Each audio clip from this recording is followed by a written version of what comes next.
आज अदालत के अंदर इमरान खान साहब की आवाज़ भी सुनाई दी, उनके हवाले से बाज़गश्त भी रही। सबसे पहले तो उनको जेल में जो सहूलियात फ़राहम की गई हुकूमत ने उस मुतल्लिक डिटेल्स दी, कुछ तस्वीरें भी आई हैं इमरान खान के सेल की, आपको शेयर करते हैं। हुकूमत ने इमरान खान को कैद तनहाई में रखने की और वकला तक रसाई न देने के बयान की तरदीद की। और अगर हम तस्वीरें दिखा सकें तो इमरान साहब के सेल की तस्वीरें दिखाई गई हैं। कैद तो कैद ही होती है, लेकिन उसके अंदर खैर फैसिलिटीज़ जो दी गई हैं वो दिखा दी गई हैं। उसमें मशीन भी है एक्सरसाइज की, उसमें आपको कूलर भी नज़र आएगा, उसमें आपको किताबों के अलग शेल्फ नज़र आएंगे। दो किताबें बड़ी इंटरेस्टिंग लगी मुझे। एक तो नेल्सन मंडेला की किताब है, जो उनकी नेल्सन मंडेला पर कोई किताब है, आई थिंक उनकी बायोग्राफी है, वो रखी हुई है इमरान साहब के उसके अंदर। एक बड़ी इंटरेस्टिंग किताब है, उसका टाइटल है वाई नेशंस फेल। अगर वो ये पढ़ रहे हैं तो ये बड़ी अच्छी बात है, इससे बड़ी उनकी रहनुमाई होगी इमरान साहब की। Why nations fail. और नेल्सन मंडेला तो खैर वो अब बनने में है, पाकिस्तान के नेल्सन मंडेला बनने जा रहे हैं। तो आप देख सकते हैं ये जेल की तस्वीरें पहली दफ़ा जो है वो सामने आई हैं। और ये भी बताया गया कि वर्जिश मशीन फराम की गई है उनके पास। ड्राई फ्रूट, चने, बादाम, ये एक शेल्फ में दिखाए भी जा रहे हैं। चने, बादाम, ड्राई कोल्ड ड्रिंक, चॉकलेट्स नज़र आ रही हैं कुछ चीज़ें तो इसके अंदर।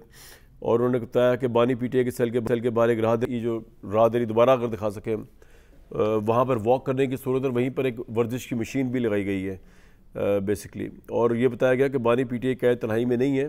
52 अफराद ने 13 मुलाकातें उनसे की हैं और 48 अफराद ने दिसंबर 2023 में उनसे 13 मुलाकातें की हैं। जनवरी में 17 अफराद ने, पूरी डिटेल दी हुई है कि काफ़ी लोग उनसे मिल चुके हैं। इसी तरह एयर कूलर, LED TV भी लगा हुआ है। पता नहीं हमारे शोज़ देख पाते हैं कि नहीं, लेकिन शायद PTV न्यूज़ ना देखना पड़ रहा हो उनको। तो उस वक्त समझाया था जब प्राइम मिनिस्टर थे कि PTV को BBC की तर्ज पे बनाएं। तो आज अगर बनाया होता और अपने ज़ाती मफादात हुक्मरानों के सामने ना आते, तो आज अगर PTV न्यूज़ भी उनके मैसर होता तो वो बड़ी क्रेडिबल ख़बरें जो हैं, इंडिपेंडेंट ख़बरें देख रहे होते, ना कि कोई सरकारी चैनल देख रहे होते। खैर, स्टडी टेबल, ऑफिस कमरा, मेट्रस, ये तमाम सहूलियात जो है उनको मैसर है। आज इमरान साहब आए कोर्ट के अंदर भी वाया वीडियो लिंक, और बड़े इंटरेस्टिंग उनके डिस्कशन हुई। नैब तरामीम को उन्होंने चैलेंज किया हुआ है शहबाज शरीफ गवर्नमेंट जो लेके आई है। तो उन्होंने सबसे पहले तो ये कहा इमरान साहब ने चीफ जस्टिस को मुखातिब करके कि आप कहा कि मैंने गुज़िश्ता समात पर सियासी पॉइंट स्कोरिंग की, मुझे समझ नहीं आई कौन सी सियासी पॉइंट स्कोरिंग की गई।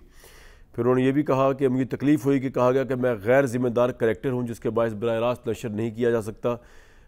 चीफ जस्टिस ने कहा कि जज अपने फैसले की वजाहत नहीं दिया करते, आप नज़रसानी दायर कर सकते हैं।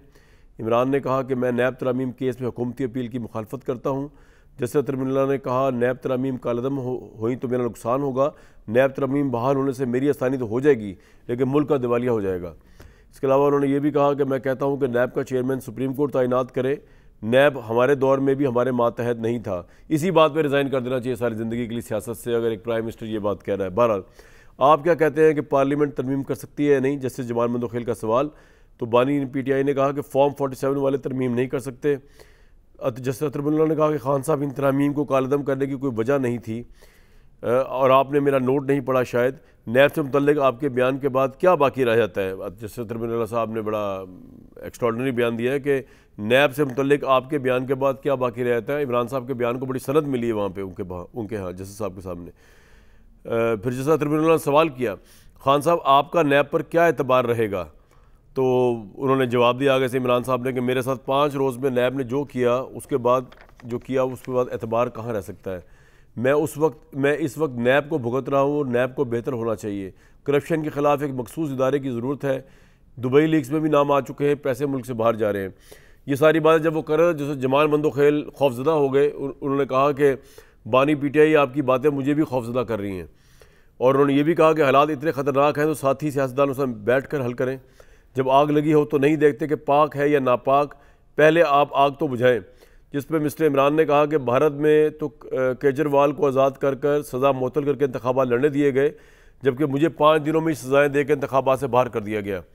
जैसे जमाल मंदोखेल ने कहा कि सियासी निज़ाम किसने बनाया था। जैसे अतरमुल्लाह ने कहा बदकिस्मती से आप जेल में हैं, आपसे लोगों की उम्मीदें हैं। बड़े एक्स्ट्राऑर्डिनरी स्टेटमेंट वंस अगेन जैसे तरमीमुल्लाह की तरफ से आई है इमरान खान साहब के लिए। मैं ये तो नहीं कहूँगा कि इमरान खान साहब की शान में, लेकिन बहुत बड़ी इंडोर्समेंट है कि उन्होंने कहा कि बदकिस्मती से आप जेल में हैं और आपसे लोगों की उम्मीदें हैं।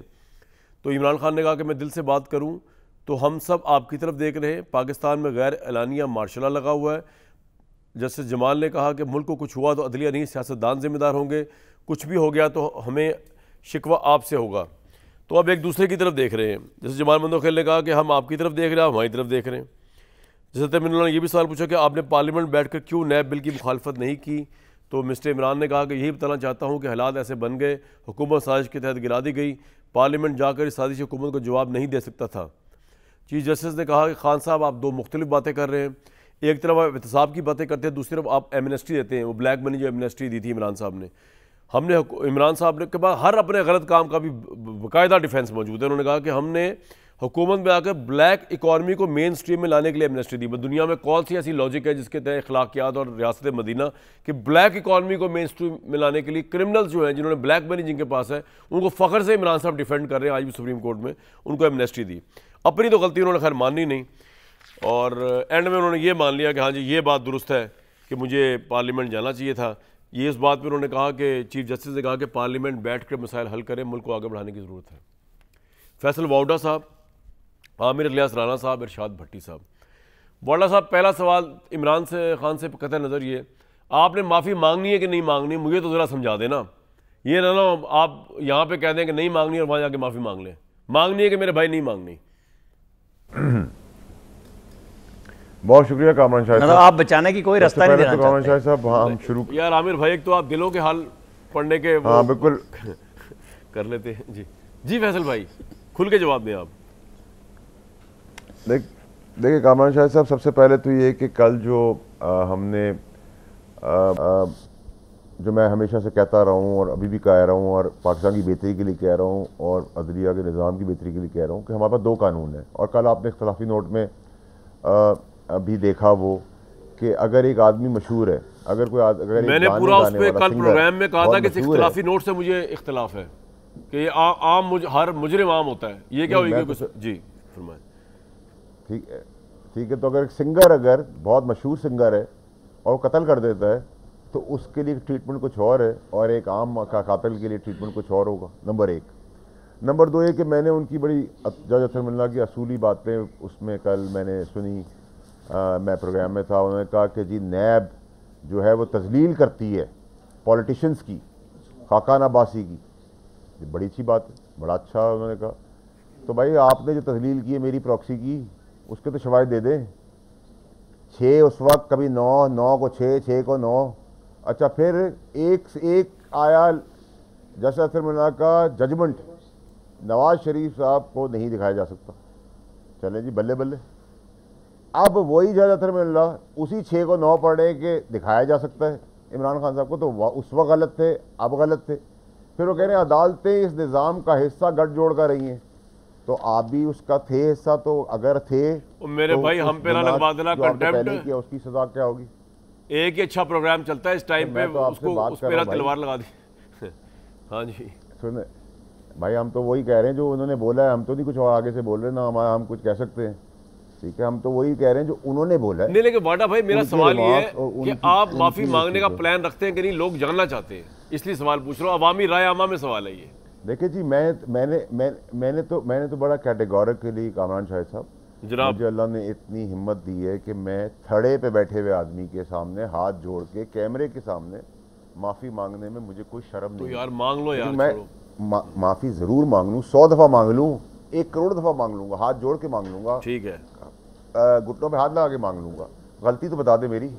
अब ये काम मैंने नहीं किया है और अगर आप मुझे अपने स्टूडियो में बुला के मेरे 50 आदमी मेरे सर पे बंदूक रख दें और कि घड़ी उतारो, तो मेरे पास दो ही ऑप्शन है, या मैं घड़ी उतार के दे दूँ या कहूँ मुझे गोली मार दूँ। ठीक है, तो वही अब मैंने जो काम नहीं किया वो मुझे बता देंगे तो मैं तो उनका एहतराम करता हूं। ये तो हो गया। मैं तो चीफ जस्टिस साहब और उनके पूरे पैर। ठीक है, मैं सुप्रीम कोर्ट ऑफ पाकिस्तान देख लें, मैंने आपकी खातिर बहुत समझाने की कोशिश की फैसल भाई को कि यार आप माफ़ी मांग लें, लेकिन उनकी अपनी रीजनिंग है, वो कोर्ट में दोबारा देंगे। मैं सुरखरू हुआ इज्जत माप जजेस के आगे। अब आगे चलते हैं क्योंकि भाई इदारों से बुला के चलनी पड़ती है इस मुल्क के अंदर, खासतौर पर अदलिया के साथ कंटेम्प्ट में पकड़ सकते हैं। अच्छा वाडा भाई, बात यह है कि आज आपने इमरान खान साहब की जो वीडियो लिंक, मैंने अगर नहीं भी आपने सुना लाइव, टिकट्स नहीं देखे उसके, तो मैंने आपको पढ़ के सुना दिया। आपको लग रहा है कोई एक बदला हुआ इमरान खान जो अपनी गलतियों से सबक सीख रहा है, वो कह रहा है नैब मेरे अंडर नहीं थी, मेरा इख्तियार नहीं था, थर्ड अंपायर ने नैब को लगाया था और ये था और वो, आपको कोई मदावा, कोई पछतावा, कोई लग रहा है कि इमरान खान किताब भी पढ़ रहे हैं, एक नेल्सन मंडेला की, नेल्सन मंडेला बनने जा रहे हैं, या एक किताब पढ़ रहे हैं वाई नेशन फेल, कोई आपको उसके अंदर नजर आ रहा है इमरान खान के लबो लहजे में एक ट्रांसफॉर्मेशन होती हुई, एक नया इमरान मिलेगा तहरीक इंसाफ और पाकिस्तान के जो जेल से बाहर निकलेंगे? कुछ नजर आया आज मेरे भाई? देखिए कामरान शाह साहब, खान साहब ने जो पिछले 72 घंटे या पिछले 5 दिन में उनकी पार्टी ने जो काम, इकदामात, जो ट्वीट्स, उससे पीछे हटना, उससे आगे होना, उसको कंटिन्यू करना, उसको डिलीट ना करना, और जो अपने ही लोगों के ऊपर उन्होंने अपने ही पालतू ट्रोल छोड़ दिए, उन ट्रोलिंग के बाद अब जैसे रऊफ हसन साहब है, आप उनकी सियासत के खिलाफ कर सकते हैं, लेकिन एक बुज़ुर्ग शख्सियत है, उनके साथ जो ट्रोलिंग हो रही है पार्टी के लोग कर रहे हैं, मतलब बेहयाई बेशर्मी की एक हद होती है, एक लिमिट होती है। दूसरी तरफ मुझे वो इस जगह पे बहुत मुतमईन लगे क्योंकि उनके साथ एक पूरा निज़ाम खड़ा हो गया है। आपको पार्टीशन नज़र आ रहा है, लोग उससे इमरान खान साहब के साथ पूरा निज़ाम है सर, जिस निज़ाम में आज वो एड्रेस कर रहे थे उसकी अगर आप रिमार्क्स पढ़ें तो मैं तो बड़ा सरप्राइज हूँ, क्योंकि जो जितना थोड़ा बहुत मैं 0.1% जो कानून जानता हूँ उसके तहत तो जो जजेस हैं या अदालतें हैं वो ना किसी के साथ होती है ना किसी के ख़िलाफ़ होती हैं, वो तो सिर्फ इंसाफ के पैनाए के ऊपर फैसले करती हैं। लेकिन यहाँ आपने तराजू के अंदर देखा कि एक साइड कहीं और थी, एक साइड कागज़ के ऊपर थी, तो तराजू इम्बैलेंस था। मैं तो इसको इसी तरह देख रहा हूँ। लेकिन मेरा सवाल ये था कि इमरान खान में कुछ चेंज नजर आई आपको, ट्रांसफॉर्मेशन या नहीं, या आप कह रहे हैं कि वो निज़ाम साथ है, उनको कोई फर्क नहीं पड़ता, वो वैसे ही? साहब आप तो मैं तो आपको समझा रहा हूँ, अब आप इतने ज़्यादा डिफेंसिव हुए हैं इस निज़ाम के ऊपर कि फिर अगर आप जैसे लोग भी डिफेंसिव हो जाएंगे तो फिर मुल्क में ठीक कैसे? नहीं, मैं वो आपका पॉइंट समझ गया फैसल भाई, मैं आपका वो निज़ाम वाला पॉइंट समझ गया, बात कर रहा हूँ। देखिए सर, अगर मुझे यहाँ ये पता चल जाए, मुझे पता चल जाए कि कामरान शाहिद भी मेरे साथ है, कामरान शाहिद का चैनल भी मेरे साथ है, उसका मालिक भी मेरे साथ है, उसका ब्यूरो चीफ भी मेरे साथ है, उसके कैमरामैन भी मेरे साथ है, तो मैं तो बदमाश हो गया था दुनिया चैनल का। मैं बदमाश, यार आप बदमाश बन जाए भाई, हम आपके साथ हैं, आपको कोई शक है? हम तो पहले दिन से आपके साथ हैं, आपको किसने कहा हम आपके साथ नहीं है? आप बदमाशी दिखाए हमारे सर पे। सर आप मेरे साथ हो सकते हैं सर, आप मुझे इतनी रिस्पेक्ट देते हैं, लेकिन मैंने कहा अगर आपका पूरा चैनल 100%, अगर 100% नहीं तो 80% मेरे साथ, मैं आपका पॉइंट समझ गया, तो इस चैनल के अंदर जो मेरा अंगरज है वो कुछ और होगी। बिल्कुल ठीक। तो अगर हम सिमती नहीं ठीक करना चाहते पाकिस्तान की, अगर आप अपने वकार को, अदालती निज़ाम को किसी के लिए पाकिस्तान में ठीक नहीं करना चाहते, 6 से 9, 9 को 6 का सफ़र ख़त्म नहीं करना चाहते, और 140 से आखिरी शुरू के 10 नंबर पे नहीं आना चाहते, तो ये हमारी बदकिस्मती होगी।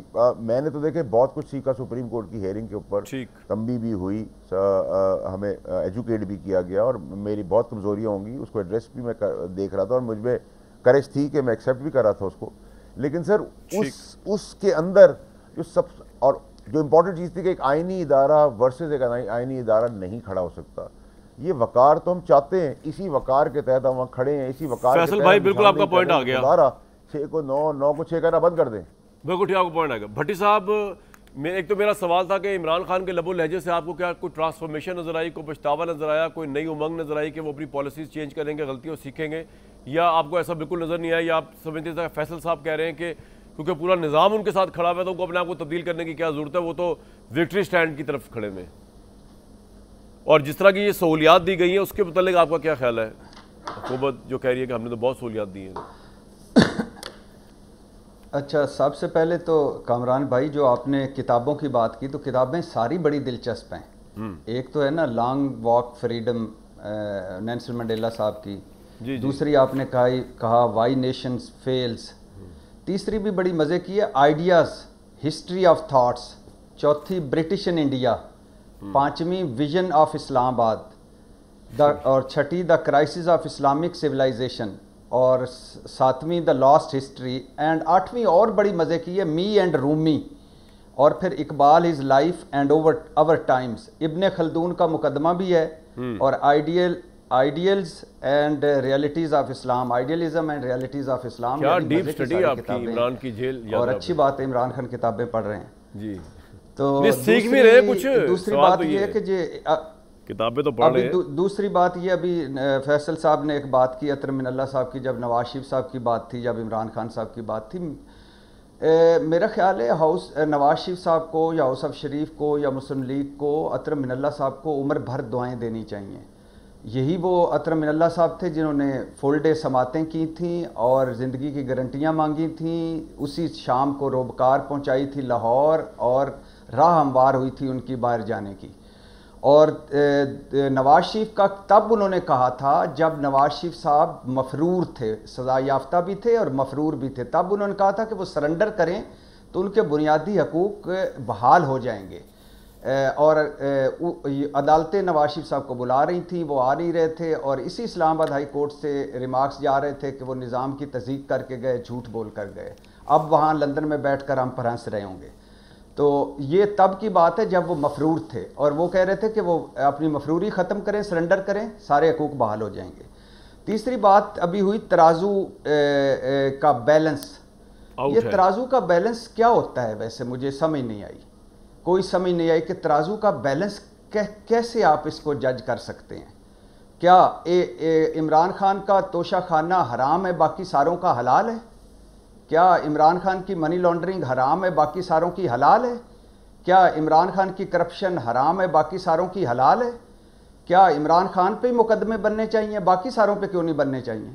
क्या घड़ी ही इंपॉर्टेंट है, गाड़ियाँ इंपॉर्टेंट नहीं? बाकी गाड़ियाँ इंपॉर्टेंट नहीं है? ये कब तराजू का पलड़ा होता है? जबकि आप सदर बन गए हैं तो अब आईनी तहफ़्फ़ुज़ हासिल हो गया है, अब आप हुकूमत में आ गए हैं तो आप काले करतूत ना बदलें, कानून बदल दें। ये तराजू का पलड़ा होता है। और निज़ाम किसके साथ खड़ा होता है? निज़ाम उसके साथ खड़ा होता है जब हीथ्रो एयरपोर्ट से लेकर ताहियात नाहली तक जब सारा कुछ ख़त्म होता है तो निज़ाम उसके साथ खड़ा होता है। अब जहाँ तक आपका सवाल है कि क्या बदलाव, मेरा नहीं ख्याल कि भाईजान अब कोई बदलाव आएगा। अब इतनी ये नफरत और तकसीम इतने अंडे और बच्चे दे चुकी है कि अब बदलाव शदलाव का कोई चक्कर तो इमरान का फ्यूचर क्या है इस ना बदलने वाले मूड के साथ? बाहर आ पाएंगे इस तरह के उसमें भट्टी साहब? नहीं, मुझे नहीं लगता। लेकिन इशू ये है कि ये वो जंग है खुदा न खास्ता जो मुल्क कौम की किस्मतों से लड़ी जा रही है। और ये वो जंग है जो अल्लाह करे ख़त्म हो जाए, लेकिन अगर लड़ी गई तो जीतने वाला भी हारेगा और हारने वाला तो हारेगा। तो अब आपने जैसे कहा ना, एक फ़िक्रा बोला था कि वो अदलिया को देख रहे थे, अदलिया उनको देख रही थी और अदलिया कह रही थी। आज वैसे अदलिया ने मुज़ाकरात का कहा है, एक मरतबा वो उमर अता बंदयाल साहब ने भी कहा था, उस वक़्त सारे लोगों ने आसमान उठा लिया था। आज भी अदलिया कह रही थी कि मुज़ाकरात करें, मिल कर बैठें, डायलॉग करें, आगे बढ़ें। तो खैर अब इशू ये है कि ये वो अदलिया को देख रहे थे, अदलिया उनको देख रही थी और पूरी कौम इन सारों को देख रही है कि लायानी, बेमानी, बेमकसद लड़ाइयाँ, ज़िद्दें, अनाएँ और झगड़े, असल मसाइल पता नहीं कहाँ हैं। असल मसाइल हमारे पता नहीं, हमने उन पर कब फोकस करना है, उनकी तरफ। असल में सारी पार्टियां गलत तरफ देख रही हैं। अगर आप समझते हैं जी, असल जगह आप अगर आप समझते हैं कामरान भाई, अगर ये समझते हैं कि इमरान खान को कोई एक सहूलत भी ज़्यादा मिली हुई है तो प्रेस कॉन्फ्रेंसें करने की बजाय वो वापस लें और एक लम्हा भी ना रखें। लेकिन इसी मुल्क में एक इमरान खान ने, एक आपका पता है जो हम रोज़ कहते हैं कि मैं उनके एयर कंडीशन भी उतार लूँगा, तो मतलब क्या था कि एयर कंडीशन लगे हुए थे, वहाँ एयर कंडीशन भी लगे हुए थे, घर के खाने भी थे, घर की मुलाकातें भी थी, मसाज चेयर्स, वो जो कुर्सियां भी थी, मसाज करने वाली, बीपी और शुगर वाला 24 घंटे मुलाजम भी था। तो और इसी मुल्क में ये सारा कुछ इन्हीं लोगों के लिए 10% के लिए ये निज़ाम है। और अगर आपने बराबरी करनी है तो शुरू कर दें, मेहरबानी कर दें। और अगर आपने लड़ाइयाँ, बराबरी तो होगी, पॉइंट आ गया आपका। बराबरी होगी जब हर कैदी को किताबों की सहूलत मिलेगी, हर कैदी को रीडिंग टेबल मिलेगी, हर कैदी को एयर कूलर मिलेगा, हर कैदी को मैट्रेस मिलेगा, हर कैदी को एक्सरसाइज मशीन मिलेगी, तब बराबरी होगी। और बिल्कुल आपकी बात सही है, आधी बात सही है, आधी मैं मुकम्मल कर देता हूँ। ना इमरान खान को करप्शन की इजाज़त है, नवाज शरीफ को। नवाज शरीफ की करप्शन मुबैना की वजह से इमरान खान को खुली छूट रही है कि जी अगर नवाज शरीफ भी करप्ट है, अगर जरदारी भी करप्ट है, अगर मैं भी करप्ट हूँ, भट्टी साहब भी करप्ट है, तो जी इमरान खान भी करप्ट हो गया तो क्या हुआ भाई? इमरान खान को इमरान खान के उसके ऊपर देखा जाएगा, हमें हमारे उस पर परखा जाएगा। ये दो मुख्तलिफ चीज़ें।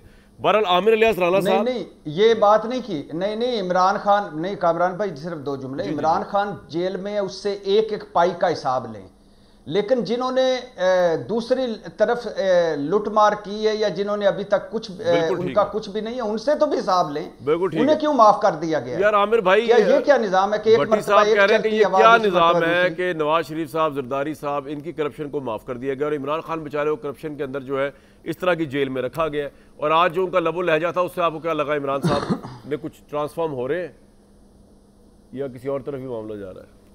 मैं बड़ी देर से माशाल्लाह 3 नाबगों को सुन रहा था, पढ़े लिखे के, जो किताबों के नाम भी बड़ी फरावानी से ले रहे थे। इसमें तो कोई इस मुल्क में किताबें सब पढ़ते हैं और उनकी ऐसी की तैसी वही पढ़ने वाले करते हैं। मुझे बता दें किसने उन पर अमल किया है।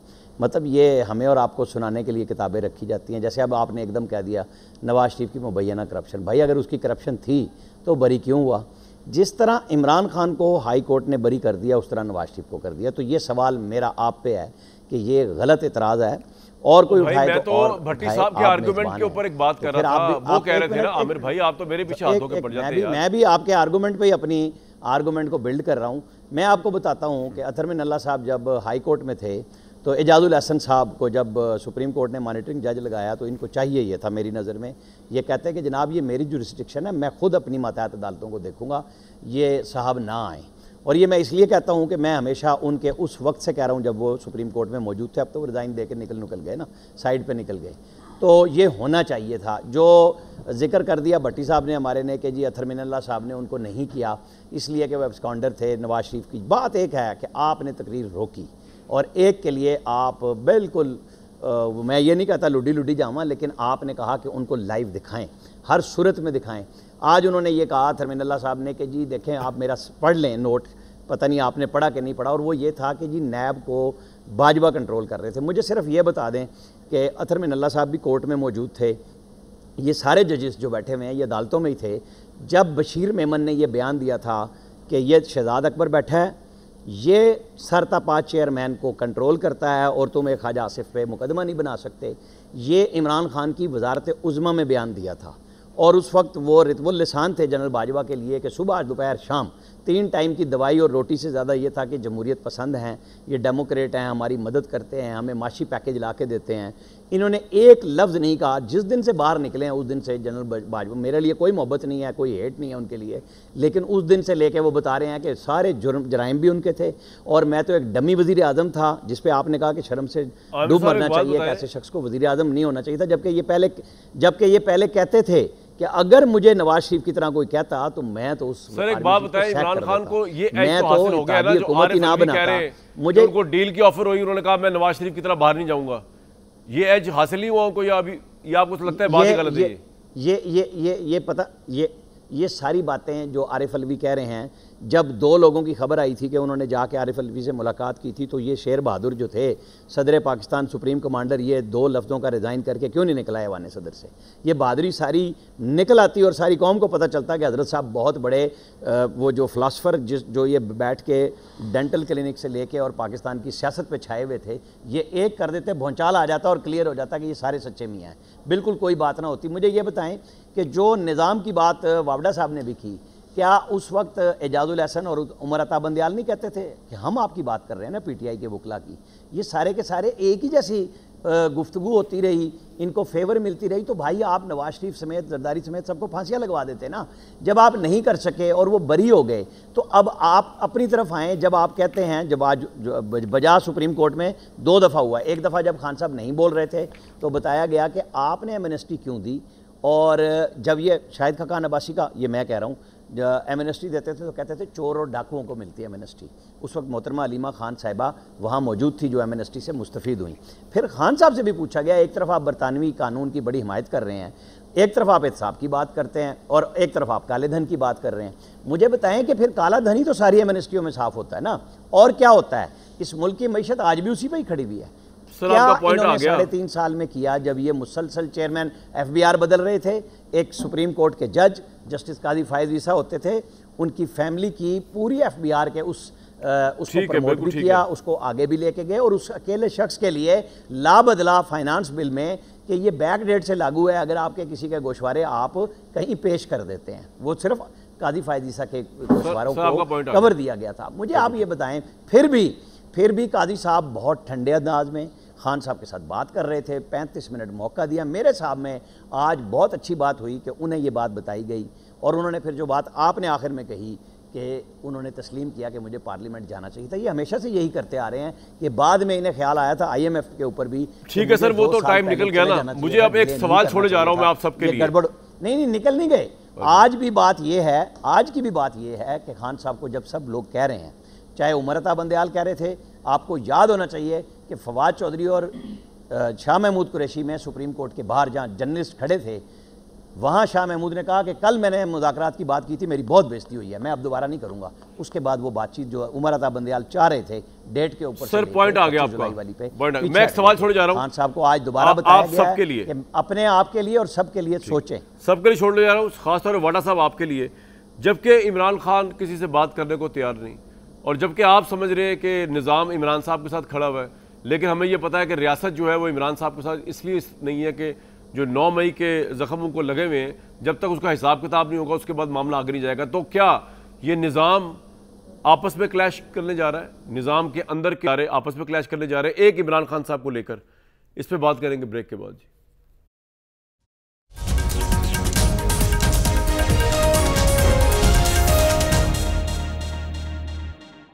इमरान साहब जेल में, उसके बावजूद जेल के अंदर से जो उनका इम्पैक्ट आ रहा है, पॉजिटिव कहें नेगेटिव कहें, जिस तरह चाहे कहें, उससे इदारों के दरमियान तसादुम का बड़ा खदशा नज़र आ रहा है। वाडा साहब, आपको ये नज़र आ रहा है कि एक तरफ इमरान साहब हैं, एक तरफ 2 इदारे हैं पाकिस्तान के, और उनको लेकर यहाँ पर एक सीरियस क्लैश की सिचुएशन बनती जा रही है, या आप नहीं एग्री करेंगे इससे? कामरान शाह साहब, सबसे पहले तो मैं, क्योंकि बड़ी लंबी बारी है और आपके प्रोग्राम माशाल्लाह बहुत चलता है तो एड्स बहुत है, भट्टी साहब ने बड़ा कमाल बातें की हैं। मैं हमारे दोस्त हैं, भट्टी साहब की बातें याद करके मुझे कल की हियरिंग याद आ गई कि अटॉर्नी जनरल जो थे वो कंटेम्प्ट का केस चल रहा है, वो बार बार आगे दोस्ती दिखा के ग्रीन कार्ड और पासपोर्ट की बात कर रहे थे।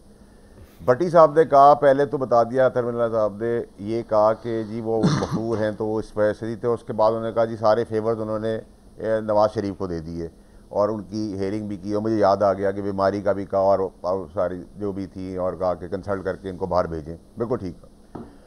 उसका हमने तो भट्टी साहब से कहीं भी ये नहीं कहा कि इमरान खान की करप्शन है तो नवाज शरीफ की नहीं है, नवाज शरीफ की है तो इमरान खान की नहीं है। तो मैं तो समझ नहीं पाया कि भट्टी साहब मेरे बात का जवाब क्या दे रहे थे। जो मैंने आपसे कहा, मैंने तो आपसे कहा कि मैं तो निज़ाम की बात कर रहा हूँ। नंबर 2 ये कि आपने उस वक्त एक आवाज़ रोकी थी मियाँ नवाज शरीफ की, आज आपने एक आवाज़ खोलने की बात की है। तब आप ठीक थे या आज आप ठीक हैं? आज आप गलत थे तो कल ठीक थे, ये हम पूछ रहे हैं सवाल। आज आप कह रहे हैं तस्लील कर रहे हैं आप लोगों की, नैब बड़े बड़े पॉलिटिशियंस की, तो भाई आप खुद तस्लील कर रहे हैं जज होते हुए, जो कर ही नहीं सकते, इल्ज़ाम लगा ही नहीं सकते कानूनी तौर पर। मुझे प्रॉक्सी का मेरे शवाहिद दे दें, मैंने तो ये बात की है। जहाँ तक अब आपने सवाल किया, जो मेन सवाल है आपका, देखिए तूफ़ान से पहले तेज़ हवाएँ चलती हैं, और अल्लाह ना करे कि वो तेज़ हवाएँ उस तूफ़ान की तरफ ले जा रही हों जिस तूफ़ान से हम वो डरना चाहिए, जो पाकिस्तान और पाकिस्तानियों के लिए बहुत नुकसानदेह है, स्पेशली पाकिस्तानियों के लिए और पाकिस्तान के लिए। और मैं तो चाहता हूँ कि सब एक एक कदम पीछे हटें, जो भी अगर माज़ारई हो रही है। लेकिन अगर माज़ारई इसी स्पीड से चलती रही और फिर तो ये हवाएं जो हैं वो उस तूफ़ान को ला सकती हैं, जो जड़ों से बड़े बड़े दरख्त गिरा देगी। उससे डरना चाहिए, नंबर 1। नंबर 2 ये कि देखिए कामरान शाह साहब, यहाँ कोई भी पाकिस्तान के साथ सिंसेयर नहीं है। यहाँ सेल्फ इंटरेस्ट की गेम चल रही है। छोटे छोटे लोग बड़े बड़े ओहदों में बैठे हुए, घटिया, चोर, बेईमान, कैफियत में रहने वाले, तुरम खान, असूल पसंद लोग जो हैं, वो सिर्फ अपनी, मेरे बच्चे को ये मिल जाएगा तो मेरा फ़लाना हो जाएगा, आगे जाके मुझे ये मिल जाएगा और मुझे वो मिल जाएगा। ये सारी जंग पूरे पाकिस्तान में पिछले 75 साल से यही चलती आ रही है। कभी आपने देखा है कि कोई मेरिट पे खड़ा हुआ? हाँ, मेरिट पे खड़े हुए भुट्टो साहब खड़े हुए तो उनको टांग दिया गया। अगर आपने कोई छोटा सा असूली सवाल कर लिया तो आपको टांग दिया जाएगा। आप कुछ करेंगे, आमिर राज़ाना साहब बात करेंगे, उनको भी टांग दिया जाएगा। प्रॉब्लम ये है कि जिस दिन हम ये सोच लेंगे कि हमने पाकिस्तान के लिए कुछ करना है और जो हमें अल्लाह ने दे दिया है उस पर शुक्र खुदा का करके कहेंगे जी 100 बिस्मिल्लाह, तब तक पाकिस्तान ठीक नहीं होगा। और जब तक किसी भी मुल्क के अंदर अगर उसकी जैसे अफवाज ज़रूरत होती है उस मुल्क को, उसकी फाउंडेशन में, उसी तरह अदालती निज़ाम उस मुल्क को लेके चलता है। अगर किसी मुल्क का अदालती निज़ाम नहीं होगा वो मुल्क नहीं बच सकता। सर तो आपको लगता है कि इमरान खान बहुत हमेशा ही बहुत जब भी बहुत निकलेंगे बाहर अफवाज के साथ क्लैश ही रहेगा या इस्टेब्लिशमेंट के साथ, या वो कुछ बेहतरी भी आ सकती है अगर बाहर आ जाए? देखिए अभी आपने जो 9 मई के वाक़यात से लेकर SIFC पे तस्वीरें लगा के 71 तक देखा है, तो उसके अंदर और उसके बीच में जो आपने देखा है, तो वक्त ज़रूरत हम तहरीक इंसाफ की पार्टी गला पकड़ लेती है और वक्त ज़रूरत पैर पड़ लेती है। ठीक। और पॉपुलैरिटी डेफिनेटली है, पॉपुलैरिटी की एक वजह PDM की नफ़रत है, लेकिन इस पॉपुलैरिटी की पुष्ट पनाही पे एक बड़ी कॉन्स्पिरेसी बनाई जा रही है, खेली जा रही है, गेम बनाई जा रही है, इंटरनेशनली भी ये कनेक्टेड गेम है, अंदरून खाना भी लोग इन्वॉल्व हैं। ये ऐसे नहीं हो रहा, ये किसी की मोहब्बत में नहीं हो रहा, ये पाकिस्तान की मोहब्बत में नहीं हो रहा। क्योंकि देखिए अगर आज आप एक शो 9 बजे कर रहे हैं, कल कामरान शाहिद साहब 8 बजे के बजाय 9 बजे करना शुरू कर दें, 9 बजे के बजाय संडे को करना शुरू कर दें, संडे के बजाय 1 साल की ब्रेक करने का कर दें, ये जो चेंज है ना, हर चीज़ का जो चेंज है, इसके अंदर बहुत सारे इंटरेस्ट हैं। और सबसे बड़ी अच्छी चीज़ जो पाकिस्तान की सिमत के लिए हो रही है, वो पूरा निज़ाम बराना होकर एक्सपोज हो रहा है, नंगा पॉइंट आ गया आपका। तो इस नंगे होने के बाद, बराना होने के बाद कपड़े ही पहनाए जाते हैं, तो अच्छी चीज़ एक्सपोज हो रहा है, अच्छी बात एक्सपोज का अच्छी सर पॉइंट आ गया। भट्टी साहब आप एग्री करते हैं वाडा साहब से कि PDM की नफरत ज़्यादा है जिसकी वजह से ये मामला जो है अभी, और कदम आपके ख्याल में कौन पीछे हटाएगा लड़ाई? इमरान खान पीछे हटाएंगे? क्योंकि इस्टेब्लिशमेंट से तो आप एक्सपेक्ट इसलिए नहीं कर सकते, उनको तो उन पर तो जख्म लगे हुए हैं, वो क्यों पीछे हटे भाई? उनको तो इंसाफ चाहिए।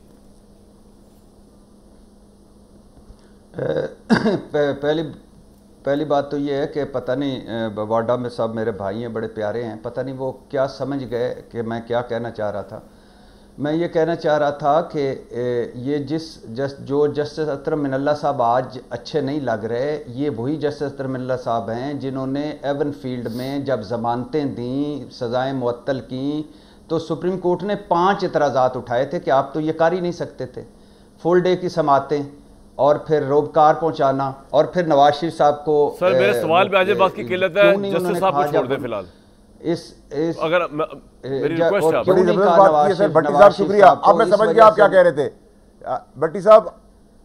जी भट्टी साहब शुक्रिया आपका, मुझे आपका मौका मिल गया, थैंक यू। अच्छा अब सर कदम कौन पीछे हटाएगा? भट्टी साहब ये वही अतर मिनल्ला साहब है जिन्होंने सारी बेले मेले दी थी। यार अतर मिनल्ला साहब को छोड़ दें, वो यहाँ मौजूद नहीं है, उनको डिफेंड करने के लिए कोई मौजूद नहीं है, उनका डिस्कशन ना करें उनकी, आगे चलें। जी दूसरी बात जो आपने कही है भाईजान, बात ये है कि दोनों किसको पीछे हटाना चाहिए कदम, सबको हटाना चाहिए, सारे स्टेक होल्डर्स को हटाना चाहिए। और ये फैसल वाडा साहब की बात ठीक है कि जब चीज़ें ऐसी हो जाएंगी खुदा न खास्ता तो कुछ भी नहीं रहेगा। बिल्कुल ठीक है। और ये निज़ाम भी नंगा हो गया है और हम सारे भी नंगे हो गए हैं, सब कुछ ही तकरीबन। अल्लाह माफ करे जी, मैं तो अभी लिबास बैठा हूँ, तो बात ये है, मैं पॉइंट आ गया आपका। आपको लग रहा है, आपको लग रहा है, आपको बात भी नहीं कर रहे। ओ सर बात तो क्या है, मैं एक बात कहूं भट्टी साहब, वैसे आपका मेरा ज़मीर क्लियर है ना? करें कामरान भाई जी। हाँ नहीं यकीन नहीं, बात ज़मीर की नहीं हो रही, बात मुल्क की हो रही है, कौम की हो रही है, इंडिविजुअल की नहीं। यार आपने मैंने क्या बिगाड़ा इस मुल्क का यार? भट्टी साहब आप तो बहुत ज्यादा गमगीन हुए, देवदास ना बना कर हर वक्त। अच्छा आमिर भाई पॉइंट आपसे ये, कदम कौन पीछे हटाएगा क्लैश बचाने के लिए, इमरान या कोई और? आप ध्यान में रखें कि अतर मिनल्ला साहब के पास राना शमीम का एफिडेविट भी आया था यार अतर मिनल्ला साहब, और ये सब चीज़ें जो जिस फैसले पे बात हो रही है कि जी वो उन्होंने ज़मानत दी थी और फिर सुप्रीम कोर्ट ने ऑब्जर्वेशन दी थी, उस वक्त की सुप्रीम कोर्ट का तो केस ही यही था कि नवाज शरीफ को टांगना है। अतर मिनल्ला साहब को छोड़ और कैसे तुम जमानत दे रहे हो? अतर मिनल्ला साहब को एक मिनट एक फ़ायदा, एक मिनट फ़ायदा भी हुआ जब शौकत अजीज़ सिद्दीकी साहब चले गए, तो अतर मिनल्ला साहब भी चीफ जस्टिस बने थे ना। उन्होंने जब वहाँ किया था तो वो बहिश्ती ज़ेवर कौन लिख रहा था, उसके अंदर पुलिस रात की मंजिलें, आसिफ सईद खोसा के फ्रांसिक का वीडियो का फ्रांसिक हो ही नहीं सकता पाकिस्तान में, जो शर्तें लिखी पूरी दुनिया में हो गया, यहाँ पे आज तक नहीं हुआ। कदम कौन पीछे हटाएगा नौकरी या नहीं हटाएगा? मैं क्लैश बचाना चाह रहा हूँ मेरे दोस्त, मैं आ रहा हूँ, सिस्टम ही ना तलपट हो जाए। मैं क्लैश की तरफ नहीं जा रहा, मैं आपको थोड़ी सी हिस्ट्री को भी ठीक कर लेना, जो गलत हो रही है उसको हो गई सर, हो गई, उसके लिए प्रोग्राम ये कदम तब पीछे हटेंगे जब हर बंदा यहाँ बनता है नेल्सन मंडेला, लेकिन वहाँ सबसे पहले अपना जुर्म कबूल करता है। ये तब होती है कि जनाब मेरी पर्ची में ये स्याह बख्तियाँ लिखी हुई हैं और अब मैं माफ़ी चाहता हूँ, फिर वहाँ सारे आएंगे, फिर आपकी फौज, आपकी अदलिया, आपकी पार्लियामेंट, आपकी इंतजामिया, आपके मीडिया, इन सबको सिविल ब्यूरोक्रेसी को आना पड़ेगा कि हमने क्या क्या मशवरे दिए। आज पूरी पार्लियामेंट वहाँ पे बहस क्या हो रही थी सुप्रीम कोर्ट में कि मुंतखब नुमाइंदा तब तक कुछ नहीं कर सकता जब तक जो फाइनेंशियल ऑफिसर है मैनेजमेंट का, ठीक है सर, अगर विफाक की बात करें तो फेडरल। अच्छा मैं एक बात बताऊं, वैसे एक मिनट एक बात बताऊं, आप लोग जो कह रहे हैं ना सबको कदम पीछे एक एक हटा रहे हैं, सर ये सारी बातें होती है, ये रेटरिक्स है माजरत के साथ। भाई रियल पॉलिटिक्स में इस तरह कदम पीछे नहीं हटते और इस्टेब्लिशमेंट को तो मैं पीछे जाता हुआ देख नहीं रहा, बाकी लोग अपने अपने कदमों खुद तयन कर लें। बाकी ब्रेक के बाद आपको आके बताऊंगा कि इस्टेब्लिशमेंट को मैं ऐसा क्यों नहीं देख रहा कदम पीछे हटाते हुए। जी ब्रेक।